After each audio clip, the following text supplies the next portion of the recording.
네, 여러 의원님들께서 최근에 우리 사회에 움직이는 현상을 누구보다도 잘 인식을 하고 계시라고 생각합니다. 지금 우리 사회는 가장 중요한 게 뭐냐면 신뢰가 완전히 상실된 사회라고도 느끼고 있습니다. 특히 이 정치권에 대한 일반의 국민들의 신뢰는 아주 매우 낮은 수준까지 떨어지지 않습니다.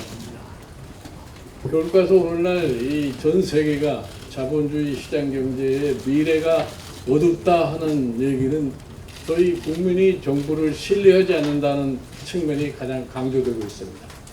지금 우리도 똑같은 이런 상황에 처해 있는데, 그래서 우리가 이 앞으로 이 대한민국이라는 이 나라를 끌고 가는 데 있어서 어떠한 이정표를 설정해야 할 것인가를 갖다가 우리 더불어민주당이 냉철하게 한번 생각을 해야 되지 않나 이렇게 생각합니다. 그래서 우리는 다른 우리와 경쟁하는 정당보다는 보다 더 도덕적으로 무장이 됐고, 우리가 새로운 가치를 추구하는 정당이라는 것을 국민들에게 믿도록 해줘야만이 신뢰가 생기고, 그 신뢰를 바탕으로 해서 우리가 내년도 대선에서 우리가 정권을 쟁취할 수 있다고 저는 이렇게 생각합니다. 그래서 우리는 여러 면에서 변화를 위해서 아주 많은 노력을 갖다가 경주하지 않으면 안 되리라고 이렇게 생각을 하는데, 제가 우연히 우리 당의 윤리규범이라는 것을 들여다보니까 우리 윤리규범 8조에 이미 우리 저희 더불어민주당에 소속된 사람들, 특히 의원님들이 어떻게 행동을 해야 된다고 하는 것이 거의 적혀 있습니다. 예를 들어서 이 보좌진을 선택을 할 적에 뭐 지연, 혈연, 종교 이런 성별의 차별을 없이 행해야 된다고 하는 것을 엄연하게 규범으로 정해놓고 있습니다. 물론 여기에서 그거를 위반했을 적에 어떠한 처벌을 갖다 가한다는 그런 내용은 없습니다만, 우리 모두가 그러한 규범을 갖다가 지켜야 한다고 하는 것은 다들 인식을 해야 되지 않겠나 생각을 합니다. 지금 국민들은 최근에 뭐 국회 차원에서 윤리규범을 다시 정한다 하는 이런 여야 간에 합의를 했다고 얘기를 합니다만, 한편에서는 과연 말만 그렇게 얘기하지 그게 실질적으로 정해져야 되겠는, 정해질 수 있겠느냐 하는 이러한 또 따가운 시선을 갖다가 보내고 있는 것도 사실입니다. 뭐 남이 어떻든 간에 우리 더불어민주당만큼은 그런 측면에서 보다 좀 솔선수범해서 이 시기적으로 당기고, 하여튼 어떤 일이 있어도 금년 12월 말까지는 국회 차원에서 그와 같은 일이 반드시 이루어지도록 우리가 노력을 한다는 그러한 모습을 갖다가 우리가 보여줬으면 합니다. 아무쪼록 여러분들이 앞으로 이제 정기국회도 있고 이렇게 생각을 갖다가 할 수밖에 없게 돼 있는데, 이런 과정에서 우리나라들의 도덕적 기준이 무엇이라고 하는 것을 좀 철저하게 이행할 수 있는 이런 자세를 모두 가집사 하는 이런 말씀드립니다. 감사합니다.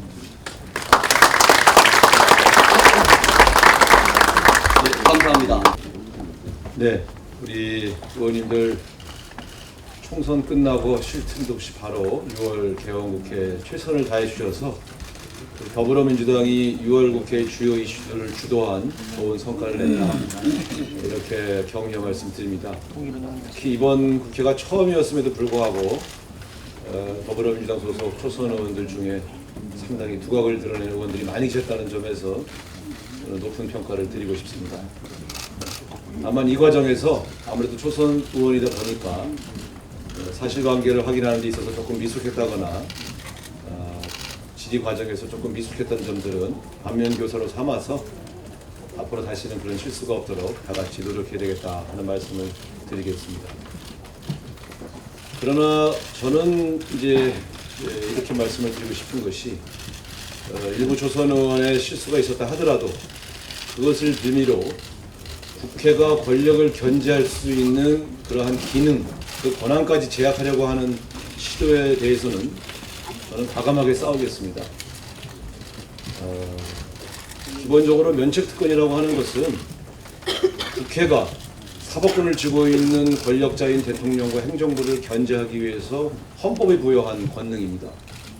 만약 이러한 권한을 약화시킨다고 할 것 같으면 우리 야당 국회의원들이 사법부가 두려워서 어떻게 제대로 된 권력에 대한 견제를 할 수 있겠습니까? 그래서 저는 작은 실수를 가지고 큰 제도 자체를 손보려고 하는 이러한 시도에 대해서는 옳지 않다, 이렇게 좀 말씀을 드리겠습니다.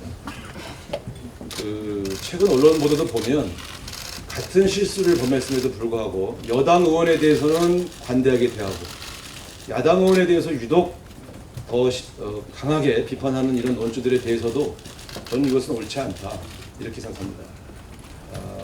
형평성 있게 보도해 주든지, 최소한 과거에는 권력자를 좀 더 비판하고 견제하고 언론이 오히려 야당의 실수는 비교적 권력을 견제하는 과정의 작은 실수로 치부해왔던 관행들이 있었는데, 지금은 오히려 야당의 실수를 더 강하게 부각시키고 여당 의원들에 대해서는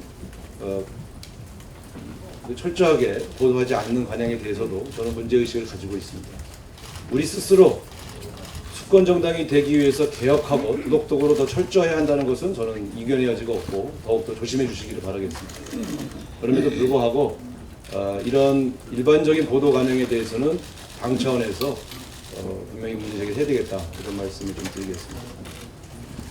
기울어진 운동장이기 때문에 그럼에도 불구하고 우리 야당 의원들은 더 철저하고 더 자기에 대한 절차가 엄격해야 되겠다 하는 점을 다시 한번 강조드리겠습니다. 국회가 계속 열립니다. 여러분 아시겠습니다만 이제 이 국회가 끝나자마자 바로 이어서 바로 결산 국회를 시작하게 됩니다. 각 상임위의 간사님들은 오늘 내일 중에 결산 국회와 관련된 상임위별 일정을 오늘 여야 간사 협의를 좀 해주시기 바랍니다. 그래서 7월 7일부터 7월 14일 사이에 각 상임위별 결산이 진행될 수 있도록 바로 이어서 국회를 열어주시고, 예결위원들은 그 각 상임위별 결산이 진행되는 과정에서 또 예결위를 바로 열어서 7월 내내 아마 국회가 열리게 될 것 같습니다.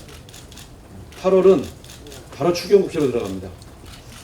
추경이 오면 또 그 추경이 해당되는 상임위는 상임위를 열고 또 예결위를 열어서 바로 다루게 돼 있고요.